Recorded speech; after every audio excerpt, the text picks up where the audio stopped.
also one that speaks to my heart, so to speak. The new social experience for leagues and broadcasters.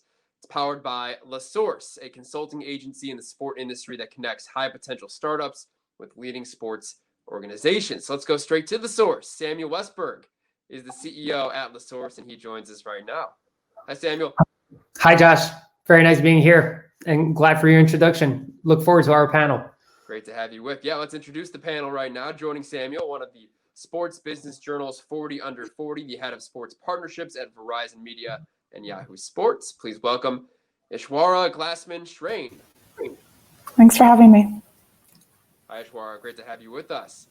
Please also give us a warm welcome to the co-founder and CEO at Live Like, I should say, Mihir Walavakar. Hello. Thanks for having me. Hi, Mihir. Great to have you as well. Next on our panel is a 15-year broadcasting veteran and now host of the sports digital content at Canals, Sebastian Odu.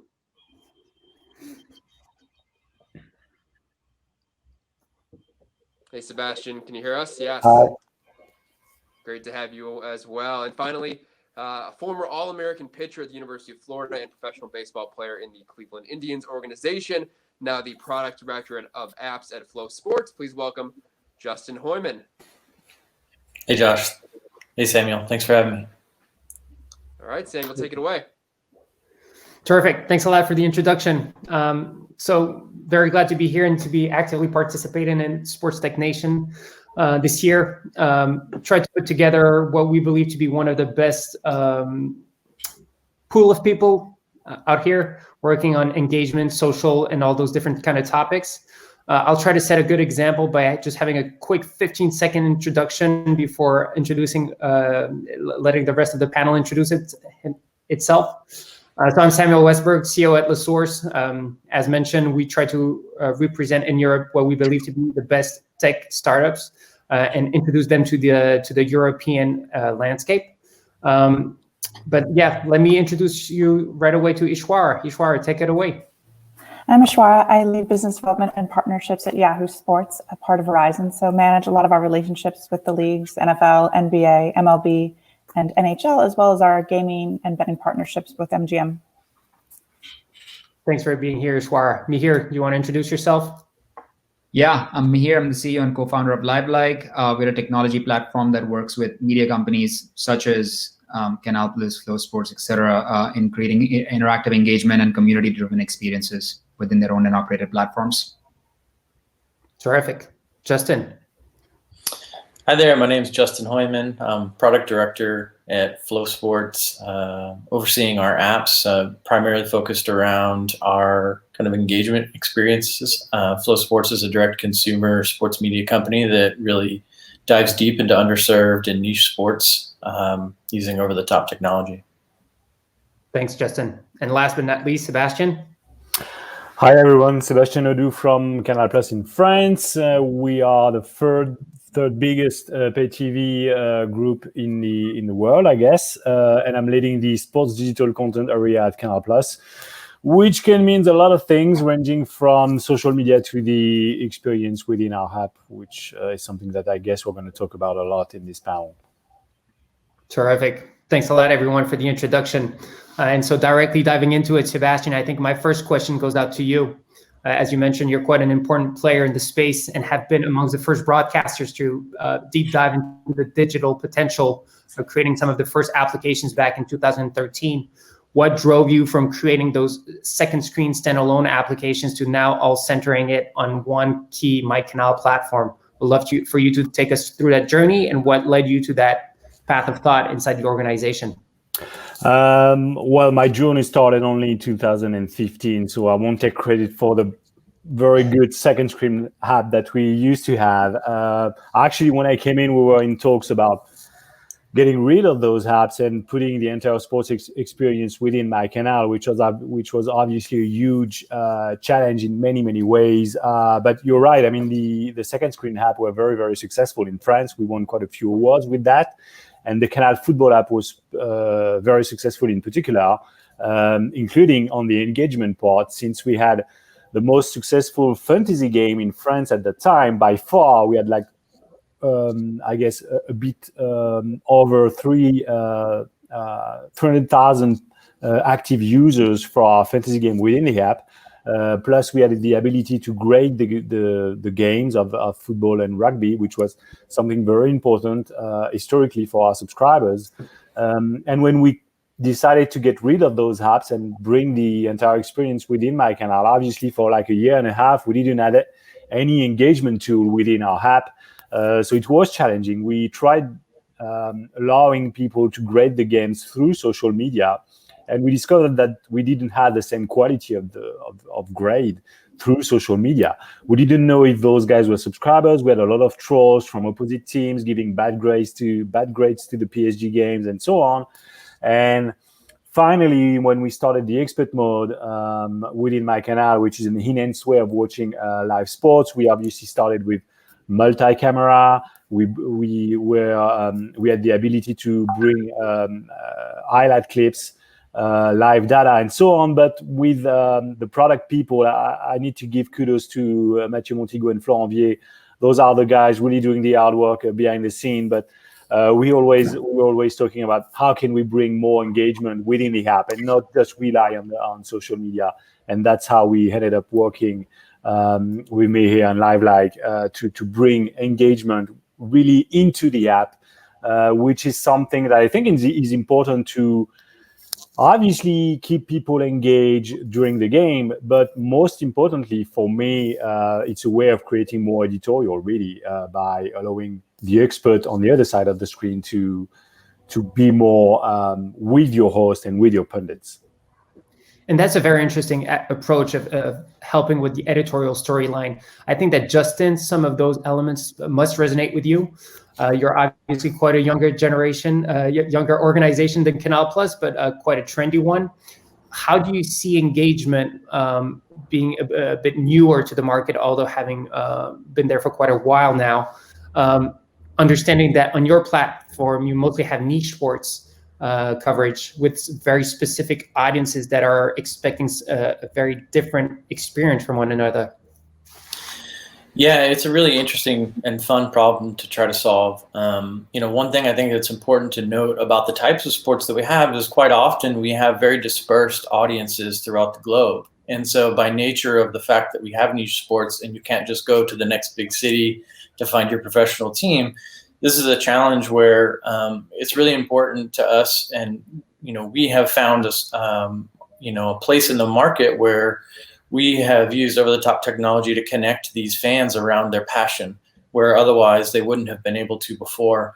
And, we started sitting down and physically sitting down with fans in their homes and watching how they consume their sport.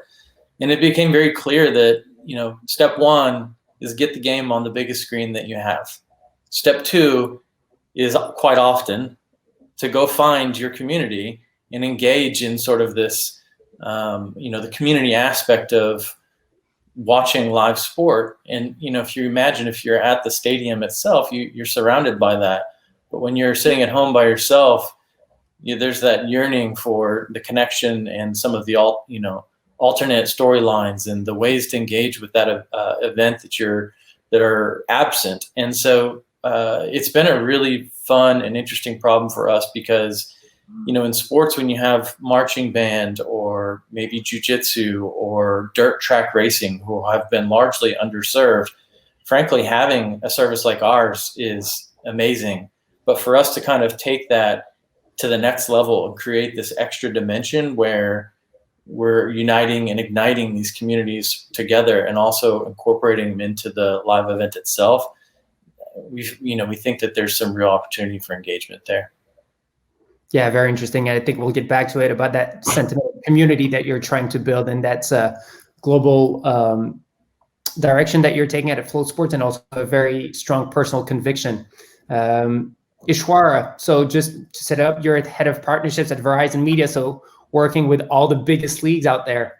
How fundamental is social engagement becoming in their approach? And do you have good examples of projects that you put in place in those strong collaborations? Yeah, exactly. I think it's a lot of what we've all been talking about. we know that people are home more and still watching sports, but doing it in a way that they want to be social, and we're trying to figure out how. So it led us to sort of expediting some things we were working on otherwise. So one of the things that you saw us launch with the NFL season was Watch Together. So we have the right to stream in the United States every local and national NFL game. It's all the way through the Super Bowl, but now you can watch it with your friends. So you can stream the game and watch with 3 of your friends. So it makes it more social while you're still at home. We also launched a feature in the bubble with the NBA last season where you could watch some of their games in VR on an Oculus headset, trying to find a way to make it social and, bring in 5G and make it fun to do things at home. That's interesting. So you took the approach of visual rather than texting for your platform, for your experiences at Verizon. I know there are a lot of different things, and it doesn't mean it's going to be the only thing we do forever, but yes, that's what we started with. Terrific. And me here, maybe the least known organization here in the panel, but I can happily say we when I talk about LiveLike, and we're trying to find a solution for broadcasters and organizations, right, for them to engage with their fans. And what led you to start working on this product almost 3 years ago now, after having premises of the organization in VR? Yeah, so I mean, look, from our perspective, the fair amount of success that we had with virtual reality proved one thing, which was that people didn't want to have standalone social experiences. They wanted to have something that was integrated into their own apps in a way. The number one request for us whenever we were working with partners in virtual reality was if we had an SDK. And that's actually where we started deciding, what do we want to provide in an SDK? I mean, it's one thing to have an integrated solution. I didn't realize there was going to be yard work going on right during the panel. I apologize. And so, so like for us, we had to decide, are we going to retrofit a virtual reality SDK into a mobile application, or should we be looking at something that is much more native to a mobile viewing experience? In VR, we were doing a lot of social experiences that were voice driven.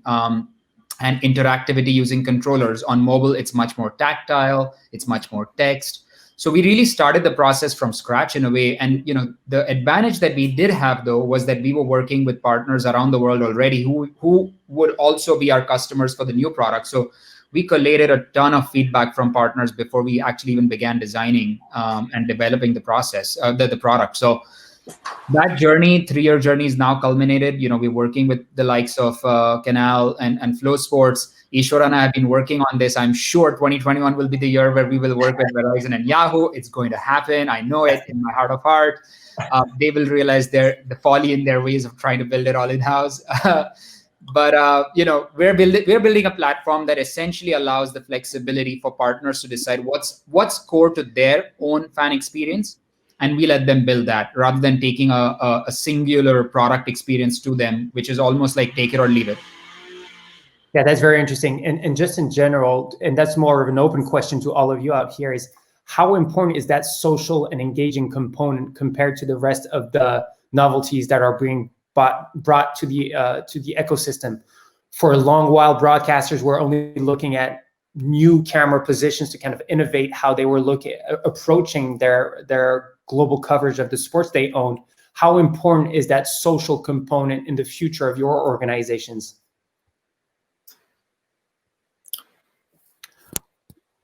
Well, I think it's very, very important. To me, the most the single most important thing for me in the future of broadcasting is really the ability to have a more personalized experience within an app. And that goes through engagement. So that's very, very important. That's the one thing I believe in. And the other thing, as I said, is that it's really, Mia was saying that he's basically listening to us to build the product. And we need to listen to our subscribers to make a living. And we need to listen more to the subscribers to the point where it's going to influence the editorial. It used to be very top to bottom. Now, especially in niche sports, I actually envy Justin, because I really believe that you have the best fan in the niche sports, because those guys are really, really more engaged than the more casual fan that you have on bigger sports. And that's really a pleasure working with those type of fans. And those guys are really bringing their own expertise to the editorial. It's not just the pundits giving you what to think about the game. You really need to listen to your customers. What do they think was the most important, the most important fact during the game? What do they want us to talk about? Those are the things that you can do within the app to maybe influence. For example, our post-game show, the most important post-game show that we have on Saturday after the big League One game. Now we're asking questions during the second half. What do you guys want us to talk about in the post-game show? So it's really turning things around. Yeah, I couldn't agree more with Sebastian's sentiment, and it is a pleasure kind of working in that niche space where you've kind of got these tighter knit communities. These folks are experts, and the folks that we hire strategically are peers of these folks. They're notable people that walk the walk, but are also ingrained in those communities and have influence from that perspective. And so the idea, and we're experimenting a lot with this of integrating those folks into the discussions, and then as Sebastian alluded to, having them create content that then influences what is in the broadcast itself, sort of creates this loop effect and this extra dimension that just makes it just that much more compelling, and make it feel like people are really kind of connected, and we're continuing to go hard at that underserved fan and providing experiences that they've never had before. Yeah, and I think, for us, we're in some ways not as fortunate as Justin or Sebastian to have a huge volume of content. We've chosen to invest in less but bigger leagues, and hence more expensive content. No matter how much we pay and how much we love our NFL and NBA content, it's not going to be enough to drive people into our app constantly, right? Our goal is to have people come to us to watch live games, but to also hear news, read statistics, talk to their friends about what happened in last night's game, and also for us to play fantasy football or basketball, and then ideally, potentially, if they're in a legal state, to bet on the game. For me, this is my second year playing fantasy football, and I'm actually winning my league this year, much to everybody's surprise. I'm beating my boss, which pisses him off to no end. But for me, I'm in the app a lot more now because I'm constantly checking on who I can pull off the waivers or how I'm doing against someone else. And then when I get there, I'd maybe send, we have these match day challenges, where I can bet a couple dollars against one of my friends to see who's going to win this week. It just makes it more fun. But what makes it really fun is that I get to beat someone. That the fun of it is the social part for me. I like scores and statistics. I want to know, how many the points the Chargers did not score last weekend. But that's only interesting for so long. The fun part is then interacting with my friends and seeing what they're doing. Yeah, beating your boss seems much more important. Beating my boss is good. Content. Even though it is review season, it's still fun. Yes. Mihir, do you want to give a bit of visibility on your perspective on that? I know that one thing that's important is when we ask us, do you think it's a coronavirus thing, or do you believe social will go beyond that current period? Our answer is pretty straightforward to that, right? I'm really sorry about the noise next to me. I'm just going to try to keep my answer as compact as possible. I think from our perspective, the Twitch phenomenon has been around for a decade. Facebook Watch launched 4 years ago. Hotstar launched Watch and Play 2 years ago. This is not a COVID phenomenon. COVID is just an accelerant in my mind. A big part of why these kind of experiences have not been around so far is because the technology actually didn't exist. It was mainly you either do white label second screen experiences, or you have enough resources internally to build this experience in-house. And candidly, there's not that many companies in the world. Maybe I can count them in one hand that right. have the resources and the wherewithal to actually go about building these kind of experiences. Most media companies are not tech companies, which is where we saw a need in the market, right? For us, in 2020, especially now, because people are starting to, with the pause in programming, or the fact that everyone's on Zoom all day long and they see the value, they see a consumption in user habits or user behaviors across the spectrum, and not just with the Gen Zs and millennials, that they're taking it more seriously. We are seeing so much interest with partners wanting to provide these kind of experiences. And now that we have a platform that's proven, that has engagement case studies and metrics with partners like Canals, etc., Sky, NBA, that it's a FOMO. This industry is driven by FOMO. One, it's driven by, do you have any success stories? I don't want to be the first one to try this out. And how easy is it going to be for me to do it? We're trying to solve all those questions in one go. And we're seeing a fair amount of success with that. So now it's about building on the momentum from there, because if everyone starts pushing out these engagement, community-driven experiences, it's a flywheel that starts churning. You are managing to keep it rather short today. It's impressive. Ishrar, taking a bit of another angle, and you working closely, obviously, with organizations also, how important are social initiatives on their side, and how do they perceive those interactive experiences, and how do you bring them along from your Verizon standpoint? Yeah, well, to Mihir's point, we actually do like to think of ourselves as both a media and technology company. This is so it's something we're trying to build both. But to your point, like when we work with the NFL, Verizon works with them in so many different ways, right? Like we do stream live games. We produced a really cool super stadium type of product where you could watch, multiple angles of the same game. Like I was down at Super Bowl last year, back when we actually used to leave our basements and go do fun things. And, we had the engineer sitting next to me who sounds more like Mihir, because when Mihir starts talking like SDKs, it kind of goes right over my head. But we had this cool product where you could actually watch the play take place from multiple camera angles while sitting in the stadium. And I mean, it's really cool. It shows the power of social, the power of 5G. It was something, a year before at Super Bowl, you could barely even get a Facebook post up or something like that. So a lot of this is predicated on actually just having basic technology. But then when you have that, you can do cool things like that. Like we're going to work this year to see what we can do with the NHL around puck and player tracking. They have all this really cool data on how the players are moving around the ice. But how do you use it? Do you use it for fantasy? Do you use it just as an overlay? Do you do it something with betting on? Are people interested in betting on who has the fastest slap shot on last night's game? These are all fun things we're still at the beginning of figuring out, I think. Interesting. Justin, I saw you nodding your head. Oh, yeah. I mean, man, everything everyone's saying is like, it's really fascinating. From the one standpoint, Mihir was talking about, how difficult it would be to spin up this sort of thing.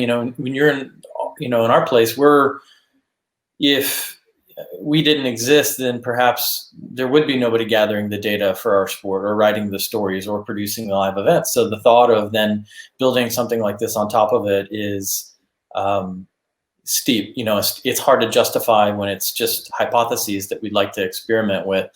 And this is something that had nothing to do with the pandemic in our world, because from our standpoint, when you have these dispersed communities, we needed something like this regardless of whether people were able to go to the events or not, because quite frankly, a lot of our events are just people streaming from around the globe. And that's how we band together the audience for those events.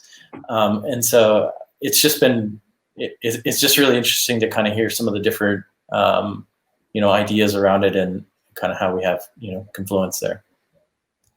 Yeah. And as broadcasters, and that's for you, Justin and Sebastian, are you actually trying to work more and more closely with those organizations to gather data, or are you working in very siloed approaches when it comes to those kind of engaging topics? We have GDPR, so it's a bit more complicated for us. It sure makes a few conversations more complicated. Justin, I think that actually adds to the point, right? From a GDPR standpoint, because of GDPR, and now with what Apple is trying to do with blocking third-party cookies and IDFA and all of that kind of stuff, like first-party engagement data becomes more and more important. It will become siloed, but at least there's first-party engagement data that people can start using to super serve their audiences rather than relying on third parties to give you information about your own users. And in more often than not, at least in the world of sports, the social networks are not going to share that data with you. So, if all the engagement happens on Facebook, Twitter, and Snap, how do you know what your audience wants, right? And so giving your fans an avenue to express themselves on your own platforms has many, many other implications beyond just quote unquote data or monetization. It affects editorial. With Canal, I guess, the opinion that the audience is sharing on their own channels or on their own apps is actually being used to drive editorial content on linear. Like there is a really nice feedback loop that comes from that kind of engagement, which is extremely important. For us, one of the things that has really helped us to the points that they just raised is having logged in users. Like in order to play fantasy football, you have to be logged in, which is which is great for us. We tested something last NFL season where we obviously know who's on your fantasy football team, so we would send you a notification if someone on your team is in the red zone that you could tune in to watch. It actually drove a lot of viewership, and it was really fun. But it was only powered by the fact that it's our user data. We know these users. We know who's on their teams. We know who their favorite teams are. But it also enables you then to push other types of experiences to them, such as betting or commerce.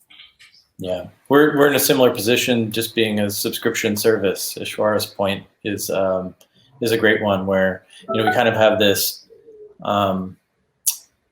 requirement around being able to use our product. So by the time we get you in there and we've got the hardest of hardcore niche audience, expert users, highly engaged, we have a wealth of information about how to super serve those customers. Yeah, I think we can all agree on the fact that whichever angle you're looking at it from, social is important. And whether you believe in, building a community on your platform, or using social for editorial, or just using social to engage and have fun, or to drive towards betting, I think that there's a social experience for a different social experience for different types of public that consume your platforms and that you actually know better than anybody else. Here to that point, I don't know if you want to give one final little push on how the product is being built to fit those different kind of use cases. Yeah, I think, look, from our perspective, there is, and I said this, I alluded to this before, but it's becoming much more of a thesis internally. There is no ideal fan experience. There is no single one. I mean, even between Justin and Sebastian, the two events, the two guys, what they're doing is completely different from each other. But within each organization, how they treat different content verticals is also completely different from each other. So with Justin, what they do for wrestling and dirt racing is completely different. In Canals' case, what they do for boxing and golf and soccer and Formula One is completely different. So, our goal is to provide these partners a toolkit and let them sort of create their own, recipe from it in a way, right? We want to give them the ingredients, and what they make out of that is completely up to them. And obviously we have a flywheel that comes from best practices from around the world. We see something working for Flow. We say, you know what, this is really cool. We should bring that into our product roadmap and make it available to all of our partners, whether it's from an editorial standpoint, whether it's from a front-end UI UX standpoint, or, in some cases, people just want APIs and they don't want to use SDKs at all. How do we make it easy for them to be better at their jobs? That's really our goal right now. And getting an opportunity to work with dozens of partners around the world only helps with that, in that process. Perfect. We have 1 minute and 15 seconds before being kicked out and leaving the place for somebody else in the panel. Just to wrap it up, maybe in 15 seconds, Ishwara, what does the future of social and broadcasting and the way that fits in your work with leagues, what does it look like from your perspective? I'm hoping that it will be one app where you can do a lot of different things. And I'm also hoping that next season you can perhaps draft your fantasy teams while video conferencing with your friends. Nice. Oh, Justin, it feels like you don't have as good of an answer.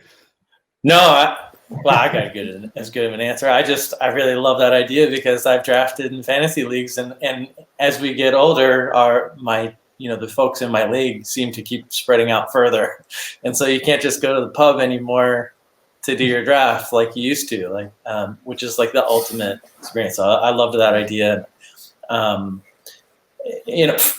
us, I think as we look at it, it's very.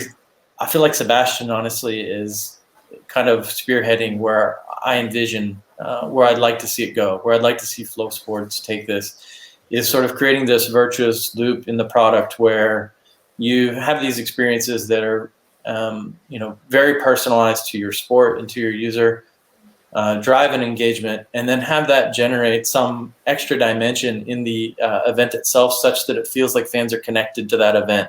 As we really think about the psychology of what it is being at a live event does for the fan, and as you think about being there and the potential for getting that autograph or have an opportunity to give a high five, getting the front row seat at the stadium, what are those digital equivalents that we can create that also enhance the experience for everyone else using their user-generated content?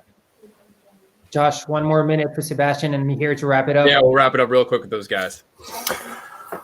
Well, yeah, I mean, I think we're going to go towards more and more quality engagement, but more tailor-made engagement.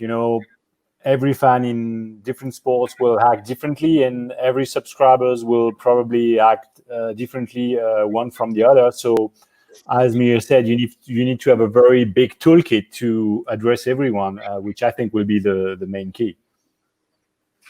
Me here. And we'll be supporting that. Well, thanks a lot, guys. It was a real pleasure having you. It was fun preparing it. It was fun exchanging here. Josh, back to you. Wonderful. Thank you, Samuel. And I can't wait for that fantasy football live stream while I draft. I'm a big fantasy football player, so I know my league mates will like that idea from Ishwara. And Mihir, Sebastian, Justin, thank you all as well for that wonderful.